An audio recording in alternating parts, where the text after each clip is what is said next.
Hello, hello, welcome back. Good morning, good afternoon, good evening. In this video, we're going to be reading chapter 6 and the Power of Your Subconscious Mind by Joseph Murphy. So let's go ahead and dive right in. Practical techniques and mental healings. An engineer has a technique and a process for building a bridge or an engine. Like the engineer, your mind also has a technique for governing, controlling, and directing your life. You must realize that methods and techniques are primary. In building the Golden Gate Bridge, the chief engineer understood mathematical principles, stresses, and strains. Secondly, he had a picture of the ideal bridge across the bay. The third step was his application of tried and proven methods, by which the principles were implemented until the bridge took form and we drive on it. There are also techniques and methods by which your prayers are answered. If your prayer is answered, there is a way in which it is answered, and this is a scientific way. Nothing happens by chance. This is a world of law and order. In this chapter, you will find practical techniques for the unfolding and nurture of your spiritual life. Your prayers must not remain up in the air like a balloon. They must go somewhere and accomplish something in your life.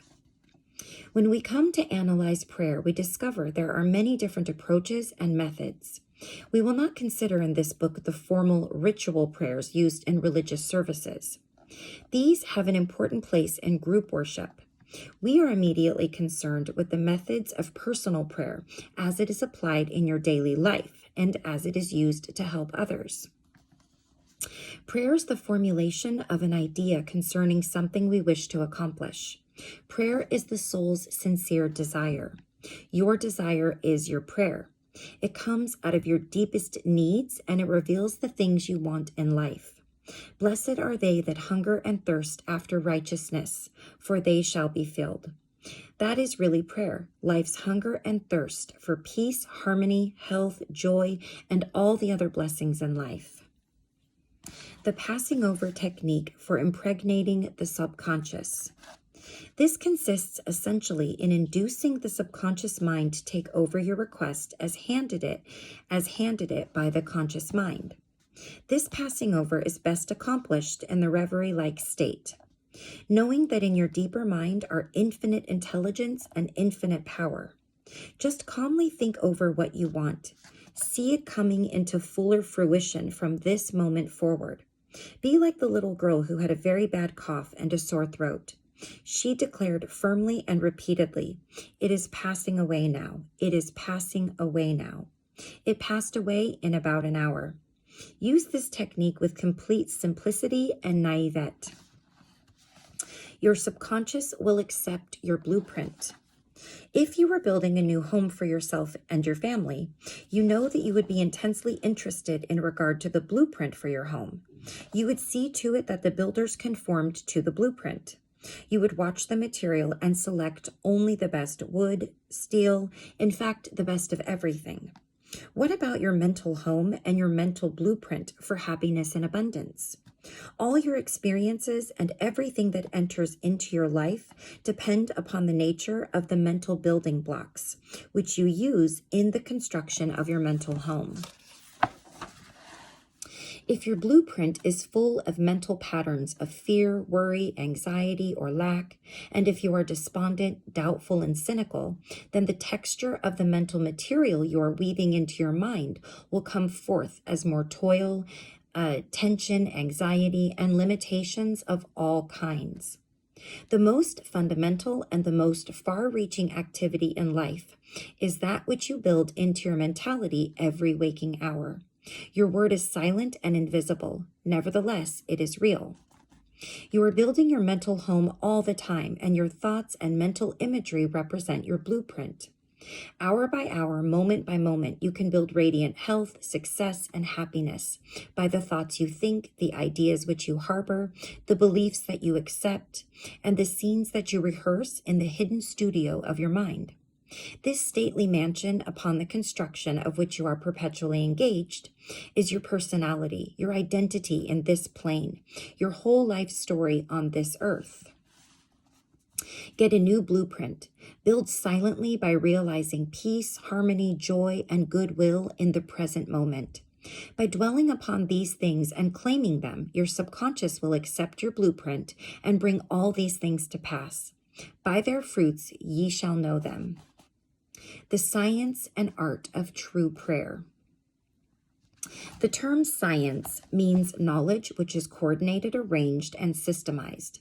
Let us think of the science and art of true prayer as it deals with the fundamental principles of life and the techniques and processes by which they can be demonstrated in your life, as well as in the life of every human being when they apply them faithfully.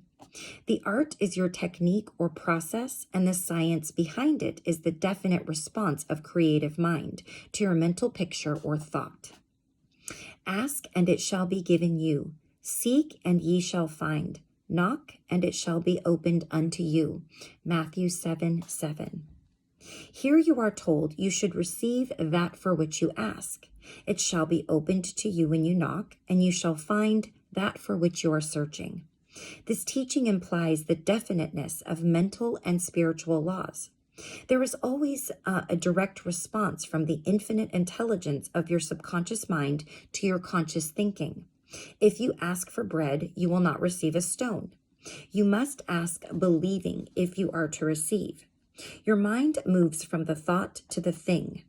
Unless there is first an image in the mind, it cannot move, for there would be nothing for it to move toward. Your prayer, which is your mental act, must be accepted as an image in your mind before the power from your subconscious will play upon it and make it productive. You must reach a point of acceptance in your mind, an unqualified and undisputed state of agreement. This contemplation should be accompanied by a feeling of joy and restfulness in foreseeing the certain accomplishment of your desire. The sound basis for the art and science of true prayer is your knowledge and complete confidence that the movement of your conscious mind will gain a definite response from your subconscious mind, which is one with boundless wisdom and infinite power. By following this procedure, your prayers will be answered. The visualization technique. The easiest and most obvious way to formulate an idea is to visualize it, to see it in your mind's eye as vividly as if it were alive. You can see with the naked eye only what already exists in the external world. In a similar way, that which you can visualize in your mind's eye already exists in the invisible realms of your mind. Any picture which you have in your mind is the substance of things hoped for and the evidence of things not seen. What you form in your imagination is as real as any part of your body.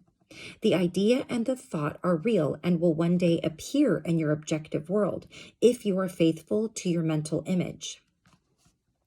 This process of thinking forms impressions in your mind. These impressions in turn become manifested as facts and experience in your life. The builder visualizes the type of building he wants. He sees it as he desires it to be completed. His imagery and thought processes become a plastic mold from which the building will emerge, a beautiful or an ugly one, a skyscraper or a very low one. His mental imagery is projected as it is drawn on paper. Eventually, the contractor and his workers gather the essential materials, and the building progresses until it stands finished, conforming perfectly to the mental patterns of the architect. I use the visualization technique prior to speaking from the platform. I quiet the wheels of my mind in order that I may present to the subconscious mind my images of thought. Then I picture the entire auditorium and the seats filled with men and women, and each one of them illumined and inspired by the infinite healing presence within each one. I see them as radiant, happy, and free. Having first built up the idea in my imagination, I quietly sustain it there as a mental picture, while I imagine I hear men and women saying, "I am healed, I feel wonderful, I've had an instantaneous healing, I'm transformed." I keep this up for about 10 minutes or more, knowing and feeling that each person's mind and body are saturated with love, wholeness, beauty, and perfection. My awareness grows to the point where in my mind I can actually hear the voices of the multitude proclaiming their health and happiness. Then I release the whole picture and go on to the platform. Almost every Sunday, some people stop and say that their prayers were answered. Mental movie method. The Chinese say, a picture is worth 1,000 words. William James, the father of American psychology, stressed the fact that the subconscious mind will bring to pass any picture held in the mind and backed by faith. Act as though I am and I will be. A number of years ago, I was in the Middle West lecturing in several states, and I desired to have a permanent location in the general area from which I could serve those who desired help. I traveled far, but the desire did not leave my mind. One evening, while in a hotel in Spokane, Washington, I relaxed completely on a couch, immobilized my attention, and in a quiet, passive manner imagined that I was talking to a large audience, saying in effect, I am glad to be here. I have prayed for the ideal opportunity. I saw in my mind's eye the imagery audience, and I felt the imaginary audience, and I felt the reality of it all. I played the role of the actor, dramatized this mental movie, and felt satisfied that this picture was being conveyed to my subconscious mind, which would bring it to pass in its own way. The next morning, on awakening, I felt a great sense of peace and satisfaction, and in a few days' time, I received a telegram asking me to take over an organization in the Midwest, which I did, and I enjoyed it immensely for several years. The method outlined here appeals to many who have described it as the mental movie method. I have received numerous letters from people who listen to my radio talks and weekly public lectures, telling me of the wonderful results they get using this technique in the sale of their property. I suggest to those who have homes or property for sale that they satisfy themselves in their own mind and that their price is right. Then I claim that the infinite intelligence is attracting them the buyer who really wants to have the property and who will love it and prosper in it. After having done this, I suggest that they quiet their mind, relax, let go, and get into a drowsy, sleepy state, which reduces all mental effort to a minimum. Then they are to picture the check in their hands, rejoice in the check, give thanks for the check, and go off to sleep feeling the naturalness of the whole mental movie created in their own mind. They must act as though it were an objective reality, and the subconscious mind will take it as an impression. And through the deeper currents of the mind, the buyer and the seller are brought together. A mental picture held in the mind, backed by faith, will come to pass.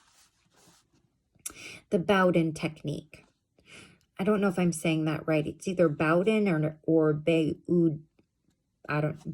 That's what I'm going to say. If anyone knows any different, let me know. Charles Baudoin was a professor at the Rousseau Institute in France. He was a brilliant psychotherapist and a research director of the New Nancy School of Healing, who in 1910 taught that the best way to impress the subconscious mind was to enter into a drowsy, sleepy state, or a state akin to sleep in which all effort was reduced to a minimum. Then, in a quiet, passive, receptive way, by reflection, he would convey the idea to the subconscious. The following is his formula. A very simple way of securing this is to condense the idea which is to be the object of suggestion, to sum it up in a brief phrase which can be readily graven on the memory, and to repeat it over and over again as a lullaby. Some years ago, a young lady in Los Angeles was engaged in a prolonged bitter family lawsuit over a will. Her husband had bequeathed his entire estate to her, and his sons and daughters by a previous marriage were bitterly fighting to break the will. The Baudoin technique was outlined to her, and this is what she did. She relaxed her body in an armchair, entered into the sleepy state, and as suggested, condensed the idea of her need into a phrase consisting of 6 words, easily memorized or engraved on the mind. It is finished in divine order. The significance to her of these words meant that the infinite intelligence operating through the laws of her subconscious mind would bring about a harmonious adjustment through the principle of harmony. She continued this procedure every night for about 10 nights. After she got into a sleepy state, she would affirm slowly, quietly, and feelingly the statement, "It is finished in divine order," over and over again, feeling a sense of inner peace and an all-pervading tranquility. Then she went off into her deep normal sleep. On the morning of the 11th day, following the use of the above technique, she awakened with a sense of well-being, a conviction that it was finished. Her attorney called her the same day, saying that the opposing attorney and his clients were willing to settle. A harmonious agreement was reached and litigation was discontinued. Now we have the sleeping technique. By entering into a sleepy, drowsy state, effort is reduced to a minimum. The conscious mind is submerged to a great extent when in a sleepy state. The reason for this is that the highest degree of outcropping of the subconscious occurs prior to sleep and just after we awaken. In this state, the negative thoughts which tend to neutralize your desire and so prevent acceptance by your subconscious mind are no longer present. Suppose you want to get rid of a destructive habit. Assume a comfortable posture, relax your body, and be still. Get into a sleepy state. And in that sleepy state, say quietly over and over again as a lullaby, "I am completely free from this habit. Harmony and peace of mind reign supreme." Repeat the above slowly, quietly, and lovingly for 5 or 10 minutes, night and morning. Each time you repeat the words, the emotional value becomes greater. When the urge comes to repeat the negative habit, repeat the above formula out loud by yourself. By this means, you induce the subconscious to accept the idea, and a healing follows.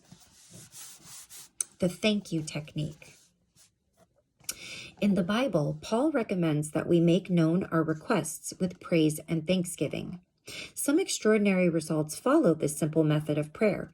The thankful heart is always close to the creative forces of the universe, causing countless blessings to flow toward it by the law of reciprocal relationship, based on a cosmic law of action and reaction.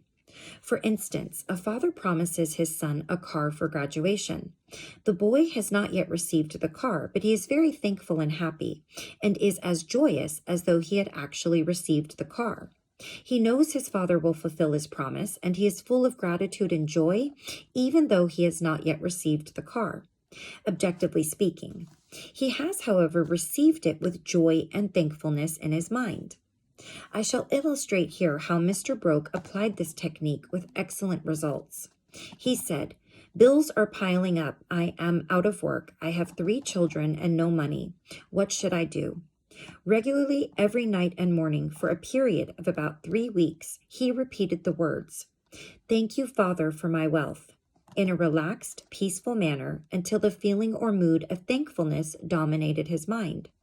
He imagined he was addressing the infinite power and intelligence within him, knowing, of course, that he could not see the creative intelligence or the infinite mind. Sorry, I lost my place. These letters are so tiny. He was seeing with the inner eye of the spiritual perception, realizing that his thought image of wealth was the first cause, relative to the money, position, and food he needed. His thought feeling was the substance of wealth untrammeled by antecedent conditions of any kind.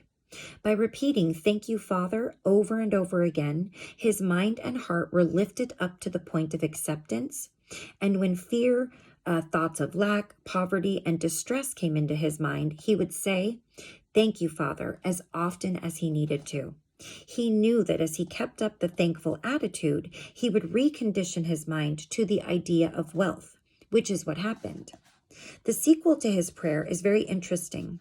After praying in the above-mentioned manner, he met a formal employer of his on the street, whom he had not seen for 20 years.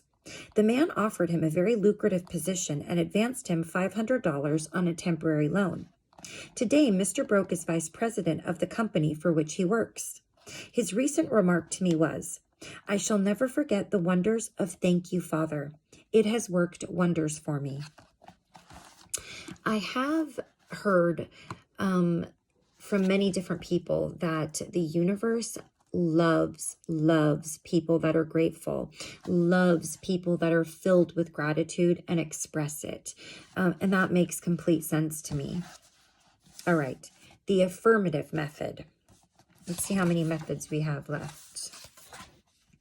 Not too much longer. We'll see how much more we can do. This is a longer chapter. I thought that the sections would be a little bit shorter, but the methods are a little lengthier. The affirmative method. The effectiveness of an affirmation is determined largely by your understanding of the truth and the meaning back of the words. I don't know. Your understanding of the truth and the meaning back of the words. In praying, use not vain repetition. Therefore, the power of your affirmation lies in the intelligent application of definite and specific positives. For example, a boy adds 3 and 3 and puts down 7 on the blackboard. The teacher affirms with mathematical certainty that 3 and 3 are 6. Therefore, the boy changes his figures accordingly. The teacher's statement did not make 3 and 3 equal 6 because the latter was already a mathematical truth. The mathematical truth caused the boy to rearrange the figures on the blackboard. It is abnormal to be sick. It is normal to be healthy. Health is the truth of your being. When you affirm health, harmony, and peace for yourself or another, and when you realize these are universal principles of your own being, you will rearrange the negative patterns of your subconscious mind based on your faith and understanding of that which you affirm. The result of the affirmative process of prayer depends on your conforming to the principles of life, regardless of appearances. Consider for a moment that there is a principle of mathematics and none of error. There is a principle of truth, but none of dishonesty. There is a principle of intelligence, but none of ignorance. There is a principle of harmony and none of discord. There is a principle of health, but none of disease. And there is a principle of abundance, but none of poverty. The affirmative method was chosen by the author for use on his sister, who is to be operated on for the removal of gallstones in a hospital in England. The condition described was based on the diagnosis of hospital tests and the usual X-ray procedures. She asked me to pray for her. We were separated geographically about 6,500 miles, but there is no time or space in the mind principle. Infinite mind or intelligence is present in its entirety at every point simultaneously. I withdrew all thought from the contemplation of symptoms and from the corporeal personality altogether. I affirmed as follows. This prayer is for my sister Catherine. She is relaxed and at peace, poised, balanced, serene, and calm. The healing intelligence of her subconscious mind, which created her body, is now transforming every cell, nerve, tissue, muscle, and bone of her being, according to the perfect pattern of all organs lodged in her subconscious mind. Silently, quietly, all distorted thought patterns in her subconscious mind are removed and dissolved, and the vitality, wholeness, and beauty of the life principle are made manifest in every atom of her being. She is now open and receptive to the healing currents which are flowing through her like a river, restoring her to perfect health, harmony, and peace. All distortions and ugly images are now washed away by the infinite ocean of love and peace flowing through her, and it is so. I affirmed the above several times a day, and at the end of 2 weeks, my sister had an examination, which showed a remarkable healing, and the X-ray proved negative. To affirm is to state that it is so, and as you maintain this attitude of mind as true, regardless of all evidence to the contrary, you will receive an answer to your prayer. Your thoughts can only affirm, for even if you deny something, you are actually affirming the presence of what you deny. Repeating an affirmation, knowing what you are saying and why you are saying it, leads the mind to the state of consciousness where it accepts that which you state is true. Keep on affirming the truths of life until you get the subconscious reaction which satisfies. So I guess instead of saying, I am not sick, I am not this, I am not that, you don't even want to mention that. You want to just do the complete opposite. Because even talking about what isn't so and what you don't have and what isn't the issue is still bringing it to you, I suppose. Okay, let's read one more. let's see, 1, 2, 3. Yeah. The argumentative method. This method is just what the word implies. It stems from the procedure of Dr. Phineas Parkhurst Quimby of Maine. Dr. Quimby, a pioneer in mental and spiritual healing, lived and practiced in Belfast, Maine about 100 years ago. A book called The Quimby Manuscripts, published in 1921 by Thomas Y. Crowell Company, New York City, and edited by Horatio Dresser, is available in your library. This book was written in the 1960s, so it is probably available in your library, but it's also available online. This book gives newspaper accounts of this man's remarkable results in prayer treatment of the sick. Quimby duplicated many of the healing miracles recorded in the Bible. In brief, the argumentative method employed, according to Quimby, consists of spiritual reasoning where you convince the patient and yourself that his sickness is due to false belief, groundless fears, and negative patterns lodged in the subconscious mind. You reason it out clearly in your mind and convince your patient that the disease or ailment is due only to a distorted, twisted pattern of thought, which has taken form in the body. This wrong belief in some external power and external causes has now externalized itself as sickness and can be changed by changing the thought patterns. You explain to the sick person that the basis of all healing is a change of belief. You also point out that the subconscious mind created the body and all its organs. Therefore, it knows how to heal, and it can heal, and is doing so now as you speak. You argue in the courtroom of your mind that the disease is a shadow of the mind based on disease-soaked, morbid thought imagery. You continue to build up all the evidence you can muster on behalf of the healing power within, which created all the organs in the first place, and which has a perfect pattern of every cell, nerve, and tissue within. Then you render a verdict in the courthouse of your mind in favor of yourself or the patient. You liberate the sick one by faith and spiritual understanding. Your mental and spiritual evidence is overwhelming, there being one mind. What you feel is true will be resurrected in the experience of the patient. This procedure is essentially the argumentative method used by Dr. Quimby of Maine from 1849 to 1869. I think we can keep going. The absolute method is like modern sound wave therapy. Many people throughout the world practice this form of prayer treatment with wonderful results. The person using the absolute method mentions the name of the patient, such as John Jones, then quietly and silently thinks of God and his qualities and attributes, such as God is all bliss, boundless love, infinite intelligence, all-powerful, boundless wisdom, absolute harmony, indescribable beauty, and perfection. As he quietly thinks along these lines, he is lifted up in consciousness into a new spiritual wavelength, at which time he feels the infinite ocean of God's love is now dissolving everything unlike itself in the mind and body of John Jones, for whom he is praying.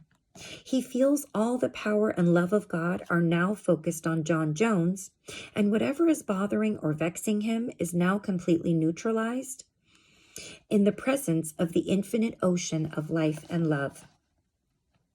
The absolute method of prayer might be likened to the sound wave or sonic therapy recently shown me by a distinguished physician in Los Angeles. He has an ultrasound wave machine which goes back and forth at a tremendous speed and sends sound waves to an area of the body to which it is directed. These sound waves can be controlled, and he told me of achieving remarkable results in dissolving arthritic calcareous deposits, as well as the healing and removal of other disturbing conditions. To the degree that we rise in consciousness by contemplating qualities and attributes of God, do we generate spiritual electronic waves of harmony, health, and peace. Many remarkable healings follow this technique of prayer. Okay. A cripple walks. Dr. Phineas Parkhurst Quimby, of whom we spoke previously in this chapter, used the absolute method in the latter years of his healing career. He was really the father of psychosomatic medicine and the first psychoanalyst. He had the capacity to diagnose clairvoyantly the cause of the patient's trouble, pains, and aches. The following is a condensed account of the healing of a cripple as recorded in Quimby's manuscripts. Quimby was called on to visit a woman who was lame, aged, and bedridden. He states that her ailment was due to the fact that she was imprisoned by a creed so small and contracted that she could not stand upright and move about. She was living in the tomb of fear and ignorance. Furthermore, she was taking the Bible literally, and it frightened her. In this tomb, Quimby said, was the presence and power of God trying to burst the bands, break through the bonds, and rise from the dead. When she would ask others for an explanation of some passage of the Bible, the answer would be a stone. Then she would hunger for the bread of life.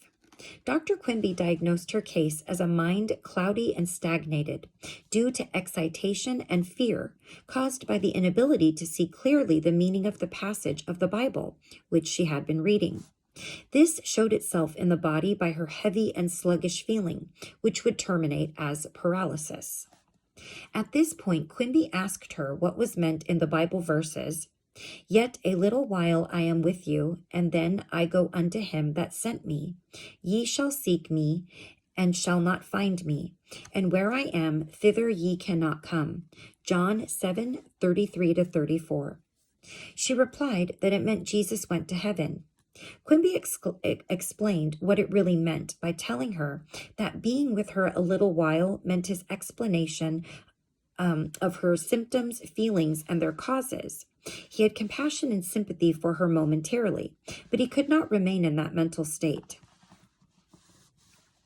I feel like I skipped a sentence, but I didn't.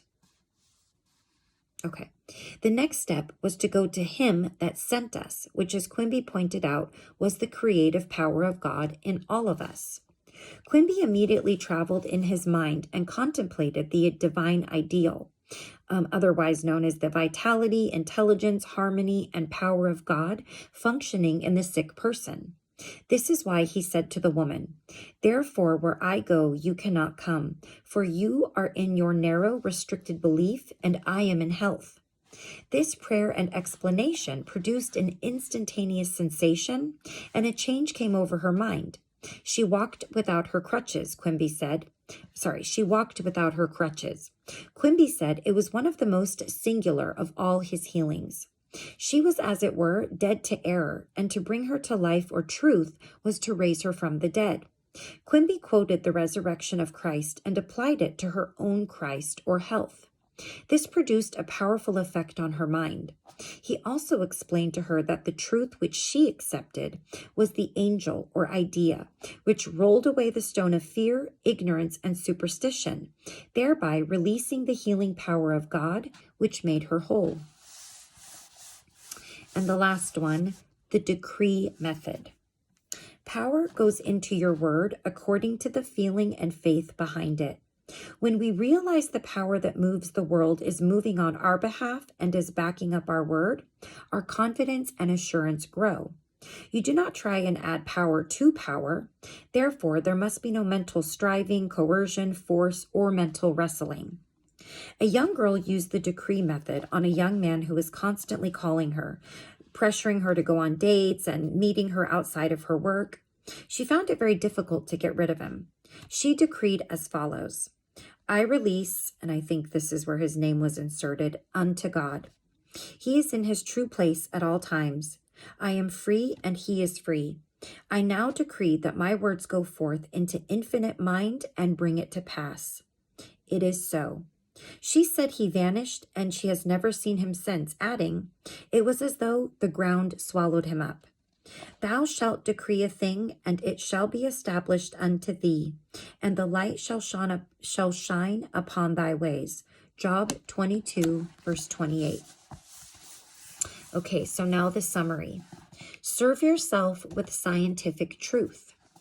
Number 1, be a mental engineer and use tried and proven techniques in building a grander and greater life. Number 2, Your desire is your prayer. Picture the fulfillment of your desire now and feel its reality, and you will experience the joy of the answered prayer.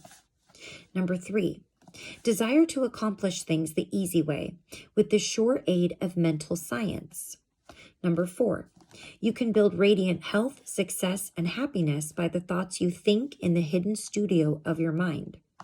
Number 5, experiment scientifically until you personally prove that there is always a direct response from the infinite intelligence of your subconscious mind to your conscious thinking.